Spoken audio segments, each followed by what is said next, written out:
ওয়ালাইকুম আসসালাম রাহমাতুল্লাহ। আপনাকে কিভাবে সহযোগিতা করতে পারি? আলহামদুলিল্লাহ ভালো আছি। আমি জানতে চাচ্ছি যে এখানে একটা বিল্ডিং দেখতে পাচ্ছি, এখানে ছাদ বাগান দেখা যাচ্ছে। তো ছাদ বাগানের কৃষি বিস্তারিত সম্বন্ধে জানতে চাচ্ছি। মূলত এটা একটা আমরা ডেমো তৈরি করার চেষ্টা করেছি।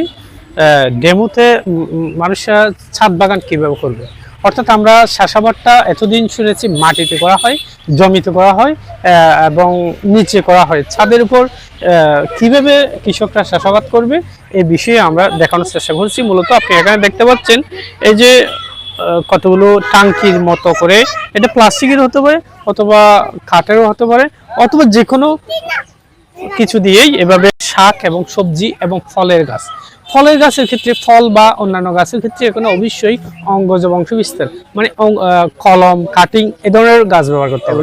অর্থাৎ বীজের যে গাছগুলো এগুলো এখানে ব্যবহার করা যাবে না, যেহেতু এগুলো শিকড় অনেক বড় হয়ে যাবে, ফলে ছাদেরও সমস্যা হবে এবং টাঙ্কিটার সমস্যা হয়ে যেতে পারে।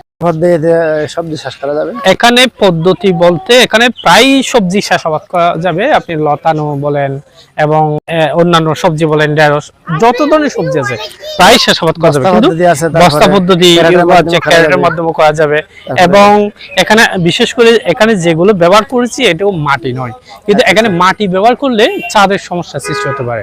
এই কারণে আমরা এখানে মাটির পরিবর্তে কোকোপিট ব্যবহার করবে। কোকোপিটটা কি?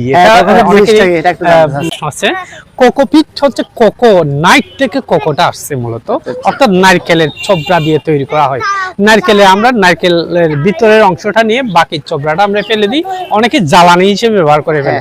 কিন্তু এটার চুলে ফেলে দিয়ে একদম ফসফসে যে অংশটা আছে এটাকে কাঁচি দিয়ে খুব ছোট ছোট করে কেটে তারপর সেটার সাথে বার্মি কম্পোস্ট ব্যবহার করতে পারি এবং সাথে কিছু ছত্রাকনাশক আমরা সেখানে একসাথে মিক্স করতে পারি। হ্যাঁ, এটার সাথে আরেকটা জিনিস ব্যবহার করা যায়, এটা হচ্ছে আপনার তুষ বা গুণ, তারপর আপনার খড় যেগুলো আছে খড়কে ছোট ছোট কেটে এটার সাথে মিক্স করে আমরা এখানে দিতে পারি। এখানে সবচেয়ে আরেকটা বিষয় আপনাকে আমি শেয়ার করতে চাচ্ছি, এটা হচ্ছে আমরা যে টাঙ্কিগুলো ব্যবহার করব অবশ্যই সেগুলোর নিচে ছিদ্র থাকতে হবে, যাতে বাতাসটা মানে বাতাসের চেয়ে এখানে হচ্ছে যদি ছিদ্র নিচে না থাকে তাহলে পানিগুলো জমে যাবে। অর্থাৎ বৃষ্টি পড়ার পর নিচে যখন ছিদ্র থাকবে না, পানিগুলো জমে যাবে।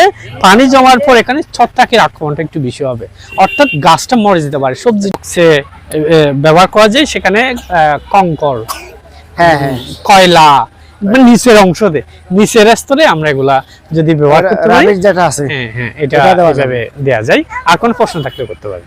তাহলে আমরা একটা ছাদ বাগান দেখে সারা বছর সবজি চাহিদা খেতে পারি। আমাদের পারিবারিক যে চাহিদাটা এটা আমরা আসলে ইদানিং জনসংখ্যা যেভাবে বৃদ্ধি পাচ্ছে সেভাবে জমির পরিমাণ কমতে শুরু করছে, পাশাপাশি আমরা নিরাপদ সবজিটা আমরা আর ছাদের উপর হওয়ার কারণে পোকামাকড়ের আক্রমণটা কম হবে।